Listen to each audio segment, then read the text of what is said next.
already know what it is. Compton Menace, coming straight out of Compton, aka OG Two-Tone, aka it is what it is. Let's get it. What part of Compton you from? I'm from Fruittown. From Fruittown? Yeah, Fruittown Power Road.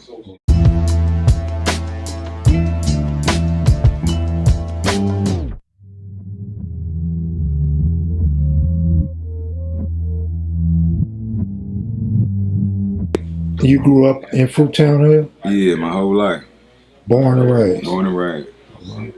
What schools did you attend coming up? Shit, I went to George Washington Elementary. Went to fucking Longfellow.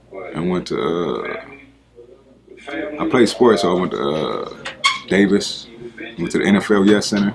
A lot of people don't know about that school right there on Central and in the shopping center.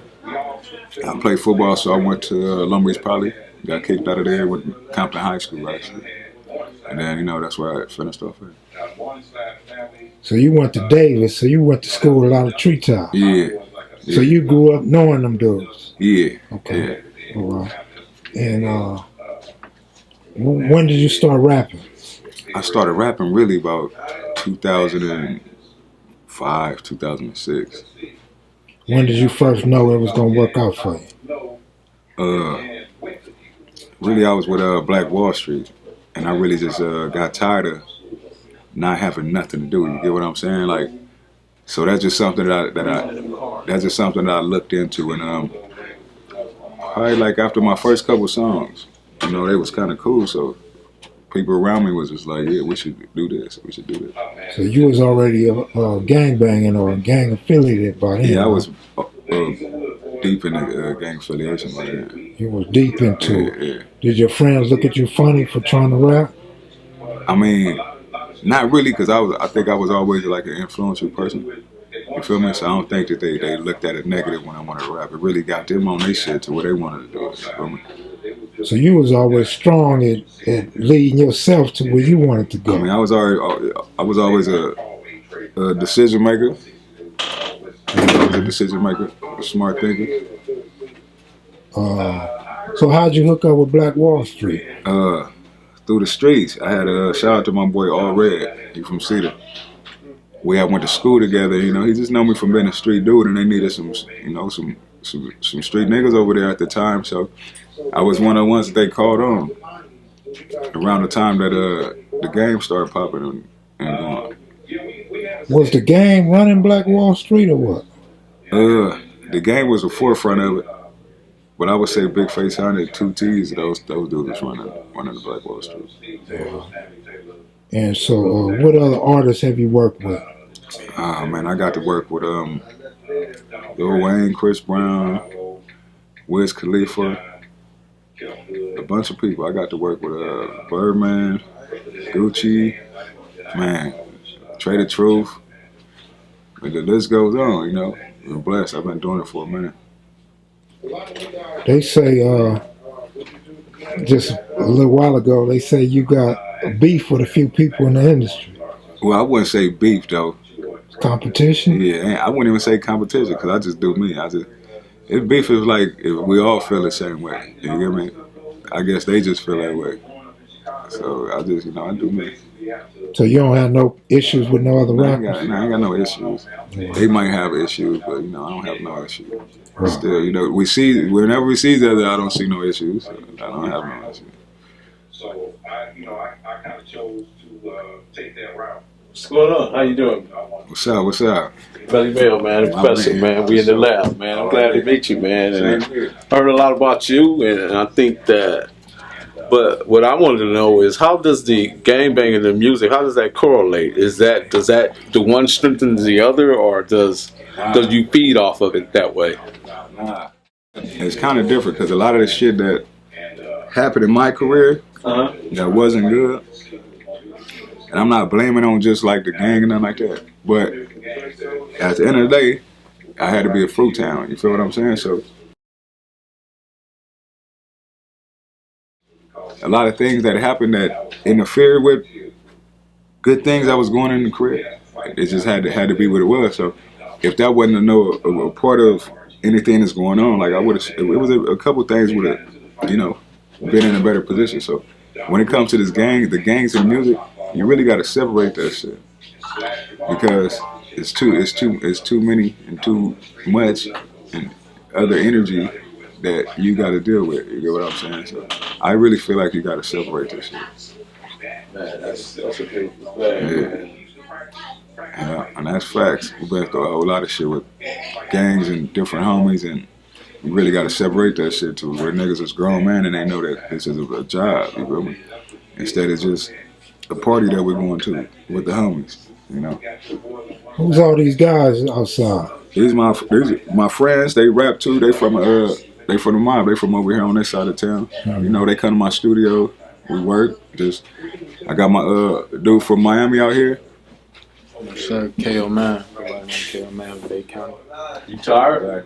You tired? He's always tired. One and only.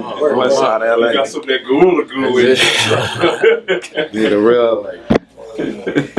That's good, man. I'm glad to see you guys out here and connecting and making music, man, because we all have to build in a way, you know what I mean, that's going to be conducive to our lives and help us bridge some gaps, man, because, you know, you guys are the future, man, and whatever you do, man, the youngsters that's under you is watching that, you know what I mean? So hopefully it's culturally responsible and just put out some great music and, man, and see where that leads you, man. And I hope, man, that you get $1 million and split it up amongst we. That's the whole plan. That's the whole plan. Yeah, I like that, man. Yeah. You know, I think you got a good spirit, Menace, and I see it. You've been on a couple of TV shows, right? Yeah, I knew when I saw you walk up, man, I was like, man, I seen this dude on TV. So, you know, that's always interesting, man, because that means that you know, you got your face out there and you got your name out there. And let me ask you this: what is your signature song? Because I want to go listen to it and see what you got on there. My signature song that everybody would know would be "Put On" featuring Chris Brown. Put On. Yeah. Oh yeah. And I can say a lot. I didn't know that was you, man. Yeah. That's awesome. Put On featuring Chris Brown. I'm doing Menace monthly, so I'm dropping about 8 or 9 records every single month this year. You got them many boys? Yeah, we working. That's what I'm saying. We working. I did a movie that's finna come out called Fatal. It's featuring Hilary Swank, Tyron Turner, Michael Ealy, directed by Deion Taylor. Shout out to Deion. You know, good things. If you need somebody to stand in, man, call me. You got my number, man. I think I can pull it off, Yeah, man. You know, just tell me what to do. I got you. Okay, I like that, man. So, what are some of your relationships over in Fruittown? Do you still have those ties and relationships? Like, let me name a couple guys: Big Ducky Day, Big Ducky Day. What about the Bernards and the Cubas and the Burks? Yeah. Oh, like it's crazy. Those are the people. Besides Duck and Dave, because you know Duck and Dave did a lot of time. You feel me? I'm 33 years old. I was in the feds with Duck. For sure. So even when they got out, my ID was the first ID on their halfway houses. You get me? So to come visit and put this shit together and see what we're doing. And so y'all had to get it in the way you had to get it in. Yeah, had to. And as far as the other homies, who you know, these are people that was my influences to keep me away from the homies that didn't have their head on right. You feel me? These are homies that would see me walking down Rosecrans and pick me up, ask me where I'm going. I used to be like, damn, it's just a coincidence that I see the homie every time I'm walking down the street, but I'm not thinking like the homies is patrolling the hood right now. You feel me? Believe it or not, man, I've known these guys since the 60s, because I went to Rosecrans Elementary. I'm 60 years old, by the way, but I went to Rosecrans. So I know Bubba Simon and his brother, Big Stan, and I know all the Cubans, the Bernards, Harvey, and Debbie, and Johnny, and their sisters. Everybody over there. Yeah, I know all these people. Wendell stayed on the corner right there. Yeah. You know, Marty stayed over there. You know, on Cressy, Wendell. Yeah, exactly. Yeah. He's been there forever. Yeah. You know, that's the street I grew up on, Cressy. Yeah, you grew up. Well, you down the street from Big Gangster Nate. Yeah. Do you see him often? Not no more. I don't see him that often no more. You moving. Yeah, but I go back when we're doing something. But other than that, I just try and stay focused, stay doing what I'm doing. Tell the homies come over the hill. and we can Come over the hill. Come over the hill. Over the hill to the valley where we got the studio at and shit like that, just to get away from the hood and do some new shit. Yeah, I think when you get out the hood, things get a lot clearer, and you see things in terms of building and making money, and just like putting your life together in a way that you're gonna have some longevity down the road, something that you can just hold on to sustain you. Yeah, real. I didn't know how. I don't want to cut you off. Go ahead. No, you go. No, I was just gonna say I didn't know how big LA was until I started getting out of Compton. You get me? I didn't know how big this shit was. I thought Compton was just it.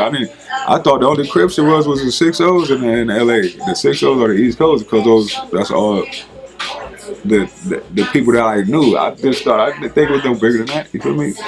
Until I started going out places like, God damn, that's a whole lot out here. That's awesome. Yeah. But let me say this too: having $1 million and maintaining $1 million are two different things. So just keep that in mind. You know what I mean? Because when you out there, we can get this money in, but where do we go with that? You know what I mean? Because taxes come and people are coming at you for many reasons and various reasons also. So, but it's important that we read up, we study up, and then we understand finances, because there's a side of the business that's gonna carry you, but how long does it carry you if you don't make the right decisions? So be thinking about that. You know what I mean? You're a young man, and I know, and I see you charismatic, and you come across really well on camera. You know what I mean? Because if you didn't, you wouldn't be where you was at. Making those little parts or whatever, man.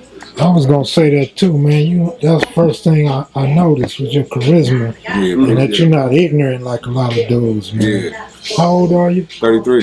33. What dreams and aspirations you have from here on out? From here on out, I got kids. I got kids in different businesses that we building. You feel me? So I really just, how people say 5-year plan. I thought about 10-year plan. Where you want to be in 10 years? Because business-wise, I feel like that's what it takes. At least to know what you're doing with your business. 10 years, you feel me? So the 10-year plan, just build, man, buy as much shit as you can, and then keep on trying to buy some more shit, bro. Till you get everything. That's all I'm on. That's it. I don't care what it is. House, buildings, whatever it is. Then at the end of 10 years, then we're gonna look and see what we did, see what we got. Right. Do you have any kids? Yeah, I got 3 kids. I take care of a lot of them though. Yeah. My daughter's birthday actually yesterday. I'm gonna take her out to go eat after this. Oh man, turn 8. Awesome. Yeah. And so you make music. You're a dad. Yeah.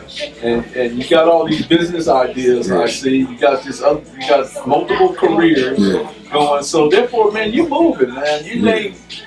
Far as the and I understand. When we belong to a tribe, we do certain things and there's a lot more to just being from the tribe. You motivated to do more than just be that. Exactly. And that's an awesome thing. Appreciate it.